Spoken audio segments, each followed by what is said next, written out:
So we're basically a 4-year program. You receive a certificate. It's not an undergraduate degree, but the things that we offer have to do with making sure they all fall under career, academic, and then that social piece. So really important, we embed all of these things into the curriculum so that when you leave the program, it's the intent that by having these 3 focus areas that you're gonna be pretty independent or very independent by the time you graduate so that you can apply for jobs pretty independently and then be working. The rate is pretty good. Most of the students do work, and the only reason the student may not work is because they are choosing not to. So it's well over 90% that every student is working after they leave. We have housing options too. Everybody lives on campus that wants to live on campus. So the age range is between 18 and 28 years old. So if you come in and you're on the older end, like 26, you can still graduate when you're 30. That's okay. Most of the students come in around 18 to 21, 22 years old. So that all works. And we like to see that if you're interested in developing, different kinds of skills, that's what we're here to help you figure out what you like. So that independent living piece, Nicole's going to talk a little bit more about. But what we're looking for is just that you have just some basic skills, basic reading and writing skills, but able to make safe decisions for yourself when you're on campus. So you have to be your own legal guardian. But we work with just basic reading, comprehension, writing, and math skills, but we embed that into activities that have to do with career, social, and the activities of daily living. So like I said, when the students come in, the first course they have is me. So I work with the students, they all come in. It's called reading and writing strategies, but really it has to do with how they're going to matriculate on campus, how they're going to participate in activities on campus. We take grades for that. So, and then we're also teaching all the tech tools so that they can use that portal, they can get in and they're really proficient. By the time that they get into Mary Jo's classroom, they know a lot of those skills. And we sort of cluster students so that they're in one class and then they travel to the next one. So Nicole picks up where I left off. I sort of talk about where students are at so that everybody is really successful. We offer we do offer an extra certificate if you'd like to focus on one specific area. We've had students focus on sports management, communication, just depends on what you're interested in. We had one that got a business certificate. So basically, you can take 4 courses and get a layered certificate, which is sort of nice.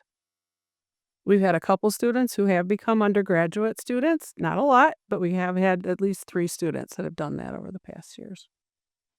So that's sort of what our growth and enrollment looks like, and, we're higher next year is gonna be higher than 43. I think we're at 47 next year. So, you have any questions about that? So what's that breakdown, the 45 and 7? So is that the Yeah. 7 to add it Freddie? Right, so we had something called Advantage, those were undergraduate students, but they could take one ELSA course. So if you apply like any typical student and you wanna be an undergraduate student, but you have a need to take a class within ELSA, you can do that, so that's what those undergraduates are. Is there a cap on the ELSA? You know? Okay. No, we try not to cap it. Maybe someday we'll have to cap it, but might have to. But Yeah. but not yet. Seems like it's a consistent number. Yes. Yeah. All right. So I'm also the student's advisor. We meet twice a year. So we meet in the fall and then we meet in the spring. Just really looking at that whole, if you look at IEPs, we don't do IEPs, but really we're showing all the strengths, where we're excelling, where we need to work on some things, but also figuring out where students want to go. What kinds of internships do they want? What kinds of electives do they want to take in the gen ed world? So they can take any gen ed class on campus that they're interested in. So we can provide supports for that. They can take it for a grade or they can take it pass fail with some modifications. So those are key times to really talk with students. And sometimes it's just me and sometimes Nicole's rolling over and sometimes Mary Jo is rolling over and it just depends on what we're talking about. So the ELSA course load, most everybody on the The course load schedule is full-time. We do have a couple part-timers, so it's 4 classes per semester plus educational coaching, which is what you would think of as sort of a resource class. 32 credits to graduate, just like any undergraduate student. So I talked a little bit about those ELSA electives. Students like that a lot. Some are interested in art, some like, the kin classes, which is, the physical education aspect, business, history, math. We had languages. Some people have taken sign language. Really, it's whatever they wanna take. Yeah, so, teachers are really good about working with me, and, we that's a big time where we're teaching students how to self-advocate, to reach out to teachers to talk about the accommodations they need rather than me directing all of that. Part of that our curriculum is that they are able to do that more independently. We have the same expectations for high school, it's just different. If you're living on campus, you're gonna have to get to class on time, you have to get up, get dressed, be organized, set your alarms. So we help with all of that at the beginning, but parts of those expectations have to do with checking homework, getting organized with Blackboard, which is sort of like that. You probably have something like that at the high school or your transition program so you can check your assignments. And then the other thing is self-advocacy. So being able to ask for help, not being afraid to ask for help if you need something, find your resources and get that done. So those are the biggest things we find that if students can do these things, they're going to be successful when they graduate from the program. So I'm in charge of the housing.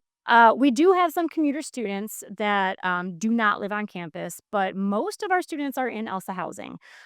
It is fully inclusive. So there's only a couple of buildings for our residence halls that we're not in. And that's just because it's filled with all the football players and things like that. They get their own building. We have RAs. I don't know if you remember this from college. You have RAs in the buildings, which are your residence advisors. So those are already in every building. But for ELSA, we additionally employ some CAs, which are community advisors, and they go through the same RA training as everybody else, but then they get additional training with the ELSA program to work specifically with those ELSA students in 2 of our buildings. So those are our Dinkmeyer and Stanger halls, and they have both RAs and CAs. Then we have our residence halls. Once you've kind of moved past that, or you could really self-advocate, you don't use our CAs that much, you would move into one of the residence halls that has RA support only. And then we have apartments as well that have no support. Well, support, but no RAs and no CAs. So what is a CA? What do they do? The CAs, like I said, are much like an RA, if you remember that from your own college, and you will eventually see that, hopefully. They live and work in the residence halls with you, and they really are just like coaches. They're coaches or mentors for the students. They're resources. So they teach a lot of independent living skills. So they'll kind of be like the boss of the floor and let you know what's going on when you first move in. They talk about the rules and regulations and things like that. They kind of get you into some of the social scenes, so try to set up some social activities. Each floor has their own floor meetings and floor activities to get everybody together and get to know each other. And then they do check-ins as well. So, for our students specifically, we actually do nightly checks for the first like 6 weeks. We knock on your door, see how you're doing, see how your day went, things like that. And then it eventually fades out. Um, and you pretty much then just use the CAs when you need them for any kind of support, like you don't know how to use the laundry machine, right? Or you don't know a good time to take a shower. Maybe you're having a conflict with your roommate, things like that. In addition to that, we have life coaches. So those are also students that we train to work with the ELSA students, and they help with all of those skills and then some more. So kind of like brought up the IEP, right? So kind of like that IEP in high school, and you had all those goals, and somebody was helping you work on them. That's what the life coach does with you. So each family and student comes up with their own goals. We try to come up with some academic goals like checking your email, being able to budget using your JPass. That's like your little card that you get from us. Being able to look on Blackboard, making healthy choices, doing laundry, cleaning up, all kinds of things. And you meet with that life coach 3 times a week to kind of help you through all of those goals and ask questions and work through your homework, and really just have that extra support on campus. Oh, that's all I had to do. There you go. Yeah, that was a quick one. Sorry. And Yeah. I was gonna say too, something that's not on there and that we also do is we have a clinical psychologist as well that works with me. And we do weekly housing groups on Thursdays. And so those are mandatory for our housing students as well. So that's yet another layer of support that you get. Oftentimes we'll hear from the CAs or the life coaches of something that's going on, and then we all kind of talk about it in group together. It's also a really good time for students to bring up their own things. So in the beginning, it's a lot of talking about homesickness and missing their dogs and missing their parents and things like that. And I don't know how to do laundry or, that I don't like the cafeteria food. But then it kind of goes into everything else, social skills, everything. So go ahead. Good. Is housing only available for full time or can you be part time? It is only available for full time. Yeah. Yeah. And, so I think you were asking, when do we kind of let in? And we'll talk about that with admission. We do have like a fall admission deadline. Some students, though, will start as part time and then they'll meet with Jane and they'll start to do the advising and say, like, I really want to live on campus or I really want to go to full time. And that's something that can change. That's flexible. Okay. Yeah. And full time is what did I for? 4 classes, but it's, yeah, 3 in range. you like to see more. Yeah. For the housing, Yeah. the dorms, is it how many people in a room or is there? Oh, yeah, good question. So what we normally start off in, and it changes if we have a large cohort, I kind of split it up. But we generally start in Dinkmeyer Hall, which, if you guys go on our website too, you could see all of the housing options and it gives you little tours of every dorm. And that's kind of it's like a suite situation. So you have 2 ELSA students in this room, 2 ELSA students in this room, and then they share a bathroom. So you would have like a quartet there, and then that's a really nice building because then you have to learn how to clean the bathroom and, work together to find a shower schedule, things like that. And then Stanger Hall, we have it, again with 2 people in each room unless you have an accommodation for a single. Some students do have that, and that is communal bathrooms. So that's more of like the typical college dorm that you would see. You don't have to clean a bathroom anymore, but then you have to figure out when is a good time to shower, right? And so all the buildings look a little bit different when you move up to our other 2 buildings that don't have CA support. We have singles up to quads. Some students start getting into just the regular lottery. We call it the lottery system, and they live with undergrad students, friends that they found on campus, things like that. So, and we don't have like our own wing either. I think that that's something that's really important for us is that all of our ELSA students, even though they're housed with an ELSA student in their room, you're on a floor with anybody else. So we don't have like our own building with our own wing. You're in any building, any floor with any other student, grad students, undergrad, whatever. Is the housing walkable to classes? Oh yeah. Yeah. So if you come to our campus is very small. So our students complain when they're in the farthest building, but it is not even a mile, I wouldn't say. Like No. it is really, really short. Yes, it is. It's a very small campus. So you can just walk around it in 5 minutes, And they're like, oh, I couldn't get there. I was all the way at West. And I'm like, okay, well, give yourself 10 minutes then, right? So it's a very small campus. Yeah. Okay. Now, So, as Jane mentioned, career development is a very important part of ELSA, and we integrate it throughout the 4 years. You start freshman year with career exploration, kind of doing a little digging around, trying to figure out what you like. Um, Also, when the students give presentations, they do PowerPoint presentations in their class.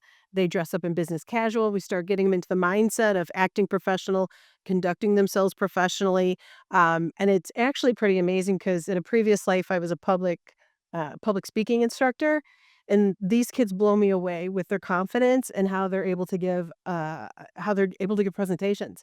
Things like, I mean, the slide will be there and they'll be talking to the audience and they'll just refer back. It's amazing. So anyway, that's some of the skills they start developing. They start developing their resume. They go on a job informational interview. So they start small, they start easy freshman year, and then sophomore year, and again, we start hitting it a little bit harder. We really dive into building the resumes, informational interviews, job shadowing, more career exploration, more presentations. We develop a LinkedIn profile. And then and mock interviews. Mock interviews for sure. And then junior and senior year, they continue with career internship classes. We still are working on resumes and interviewing, but now they're doing internships on campus and off campus with a job coach if they need one. Um, and then the hours that they put in, grow a little bit gradually. A lot of times we'll have internships on top of internships. So a lot of our juniors and seniors are doing 2 internships at a time. And again, trying to figure out what they want to do, trying to build resume skills, career skills, and then build their resume as well. And then they're ready by senior year to get a job and go out in the community. So How do you know that you don't have another one? I appreciate. Okay, I'm back up. All right, so there's another slide. So here are some of the internships. I think I said most are in walking distance. We do, and you're gonna get to that. We do travel train the students as far as they learn how to walk to downtown Elmhurst. And downtown Elmhurst, if you've ever been, is wonderful. It's small, but it's got everything you could possibly want. So that's a big hit with the students to be able to go there. So they learn how to get there safely underneath the train tracks. But then we also teach them how to take Ubers and Lyfts so that they go a little bit farther with their internships. And with the internships, we're really trying to figure out things that they're interested in, things they like. So we had a student, she graduated last year, but she was really interested in like fashion and she always dressed so cute with the accessories and the makeup and everything. So she wanted to work in a boutique. So we found her an internship working in a boutique, which was a fabulous experience. So uh, internships are a semester long, but they could run the whole year if that's what the student wants. They're during the most of them are during the day. They could be in the evenings, they could be on the weekends, depending what's going on. Um, for the most part, they're not paid. They're just getting the work experience. And as I mentioned before, there's job coaches available. Not everybody needs one, or they might need one to start, but they don't need one, the whole year. So, um, I don't. Let's see, just for fun. Oh, great! I'm still up here. So, these are some of the examples of places that we've had students work. Um, a lot of them around campus. It could be involved with like we've had basketball student manager, involved with their basketball team, or it could be like data entry. It could be, working in the cafeteria. It could be in the theater. It just kind of, again, depends on what they need. So we really try to work it around what they're trying to develop and what they're interested in. And then when they go off campus, it could be, there was an electronics recycling place that actually moved up to Wheeling. It was a fabulous place to work. There was a guy who was really interested in computers. But it could be also like food places. Someone was passionate about wanting to work. He wanted to work his way up to host, and he did eventually. So we had a partnership with Egg Harbor. He started by rolling silverware and then slowly moved his way up to where he hosted. It was fabulous. Of course, Jules always been a wonderful supporter. So, like I said, it just kind of depends what they want to do.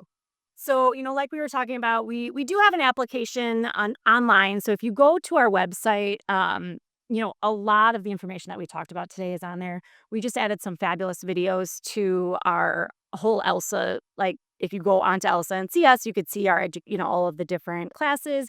You could see all of our videos, all the different areas that we work on. If you kind of click around through the website, and we can kind of show you guys too if you wanted to do that today, or if you have questions, there's an entire housing section that gives you like actual tours of all the buildings, what they look like, what's great about them, what kind of rooms do they have, things like that. So there's a lot of clickable things that you could do. But for our application, we ask that you fill that out online. Then we have a student essay. It's 3 questions for the students to answer. We also ask for 1 letter of recommendation from a teacher or counselor from a school that you've been at. We need your official high school transcript and then your most recent IEP and psychological evaluation. So some of those are outside evaluation. Some of those are like the reevals that you had in high school. So we're doing within the last 5 years. So our fall application deadlines, if you're interested in housing for fall, you should apply as soon as possible. But we do take applications until July, and I don't really want to tell you this, but we had one that was like the day before school started, and we got it going. So sooner the better. But we don't have a cap yet, and we do still have room. So If you apply for the ELSA program, you come in and you would have an interview with our whole team. So our 4 of us in our core team, and that's really for our academic portion. If you get admitted into the program and you are interested in housing, you would go through a second interview. Typically, that's over Zoom, and that's with me and the clinical psychologist. And we ask you more housing related questions, independent living. And then we go through that. And then, so there are some students who are admitted into our academic program, but are not ready for housing yet. And so maybe that part might be deferred for a year. And then we kind of redo that housing portion. Some students go in for both. Some students decide they don't want to do housing, and that's fine too. We do have those commuters. Any questions? Comments? When is the fall semester start? So if you are a housing student, you would move in on August 20th. And then we start the convocation. We call it like the orientation convocation on the 21st. And that's like 3 full insane days of activities and getting around campus and meeting new people, things like that. And then our semester starts that next week on that Monday. In terms of the housing, you said I love, let me preface it by saying I love the fact that you don't have your own building, you're Emling. And is there training conversations with the other students if there are ELSA students and that dynamic? Nicole deals a lot with all those different kinds of things. And students, since it's a small campus, a lot of people are really familiar with the ELSA program. And if they have a question, they'll either go to an RA or a CA. And if it needs to go to us, they'll communicate with us and we can work through that. But being 20 years into it, a lot of people do know about ELSA. So they're comfortable with that piece of social and matriculating and how that works. But we work with all departments. We work with student affairs. Nicole and I are over there quite a bit. So if the student makes a decision that wasn't the best decision, at college, sometimes we don't make the best decisions, but we're there to support through that whole process. We have a really diverse crowd. And I think that, walking around, you don't know who's who, unless they say, I'm in the ELSA program, right? Like, Doesn't really. you don't know, right? Very integrating. Because all of our classrooms are, again, everything's integrated. So, Follow the same schedule as any undergrad student. and that's great. Going to transition first, not always necessary, but it's always a plus, because you learn so much in transition. So I think this group coming in, we have probably like half and half. Like some are coming straight from high school, and a lot of them have gone through transition. Some have already gone to community college for a few classes and are like, okay, I'm ready for this, and then they come to us. So wide range. If you're curious, come take a tour.